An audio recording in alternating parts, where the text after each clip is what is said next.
মূলত হচ্ছে আমরা সংসদ ভবনের দিকে যাচ্ছিলাম। আজকে আমাদের স্বেচ্ছাসেবী প্ল্যাটফর্ম থেকে ওইটা ক্লিন করার কথা ছিল, যেহেতু কালকে নোংরা করেছে। তো আমরা আড়াইটার মধ্যে এখানে আসি, 4-5 জন এখানে 4-5 জন 10-15 জন জমা হয়েছিল।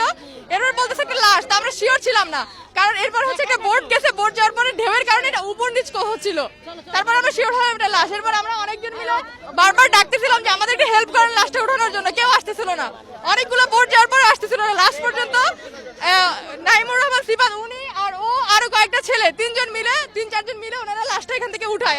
আরেকটা বোট ছিল, এই বোটের মাধ্যমে বারবার অনেক কথা বলার পরে, অনেক রিকোয়েস্ট করার পরে লাস্ট পর্যন্ত ওনারা হচ্ছে মানে আমাদেরকে সহায়তা করে বোটে লাশটা এখানে দিয়ে যায়। এরপরে আমরা এনআইডি কার্ড, সোনালী ব্যাংকের কার্ড আর একটা হচ্ছে আর 400 টাকা পকেটে পাই, আর কোনো কিছু পাওয়া যায়নি। না, লাশ আজকে টোটাল 4টা লাশ পাওয়া গেছে, এখানে 2টা ব্রিজের উপরে, এরপর হচ্ছে এখানে একটা ওনার আর একটা হচ্ছে ওইদিকে পাওয়া গেছে। হ্যাঁ, 4টা পাওয়া গেছে। একজনের হচ্ছে গুলি লাগা, আর একজন হচ্ছে পেটে হয়তো বা আপনারা ছুরি দিয়ে আঘাত করেছে, আর ওনার এখানে গলায় একটা দাগ আছে। আর কোনো কিছু পাওয়া যায়নি। কেন যাবো না, বলে যাবো, জান কি এত ইজি? আমি আপনাকে কি বললাম, আমার বাপে জমি বিক্রি করে আমার ভাইকে লন্ডন পাঠাইছে। ও লন্ডন থেকে পড়াশোনা করে আসছিল, আসলে ওর ভালো লাগতো না এখানে, ও আবার যাওয়ার ট্রাই করতেছিল, বাট কোনোভাবে হইতেছিল না।